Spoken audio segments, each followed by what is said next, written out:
Chapter 9.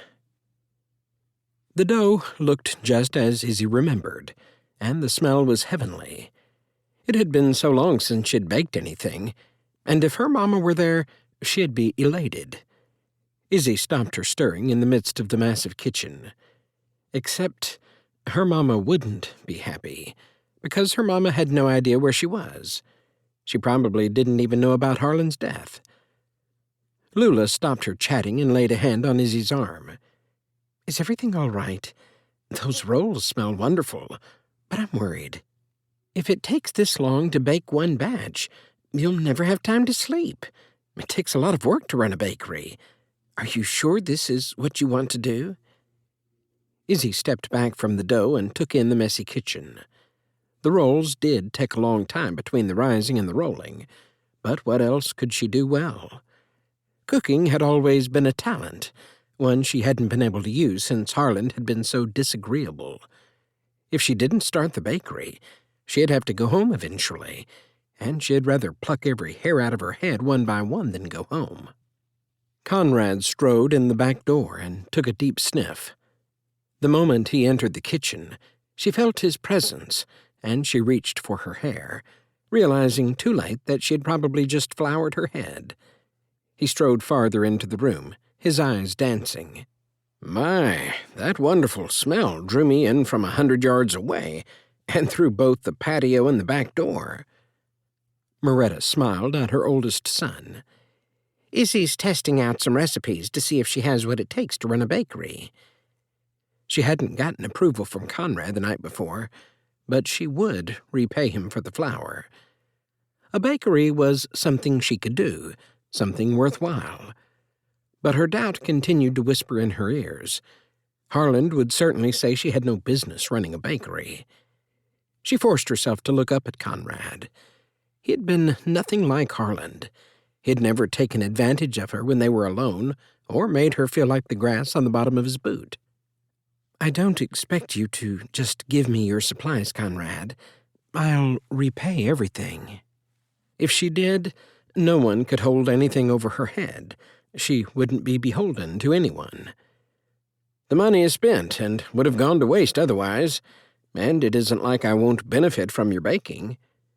He ran his finger along the top of the cinnamon glaze bowl and slowly plunged it between his lips, closing his eyes.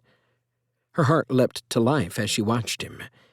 How could something so innocent make her feel so wobbly?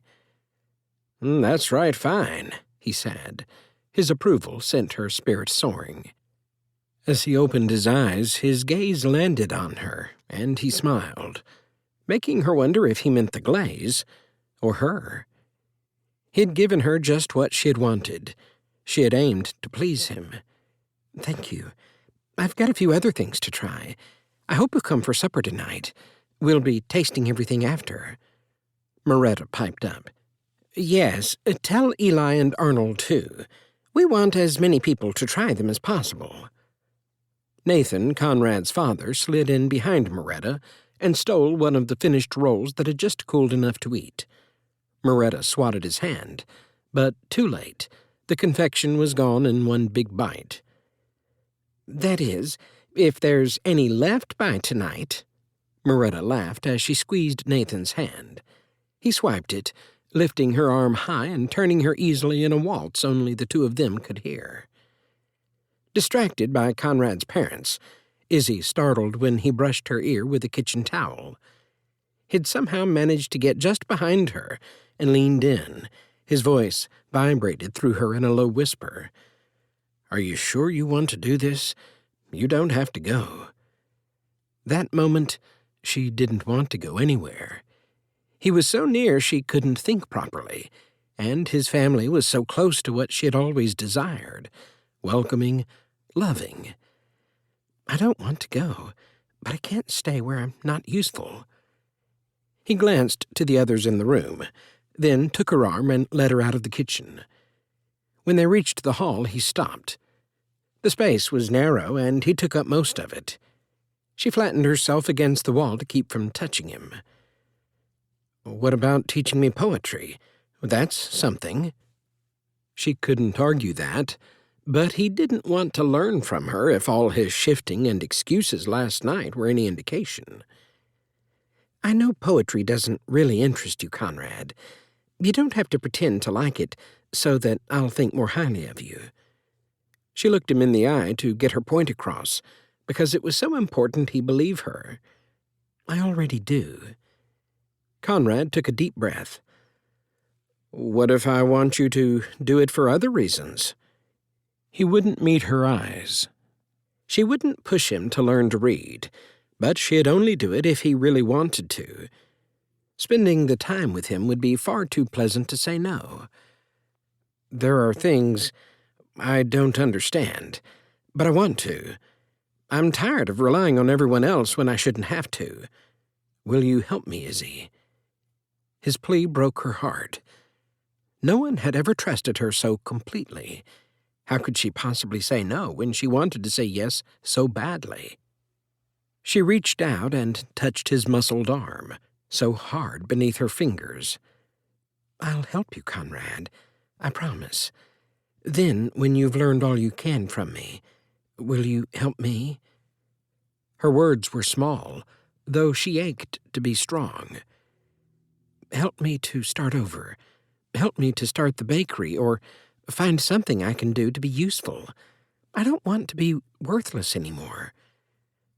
The strength to admit what she needed had come from somewhere within.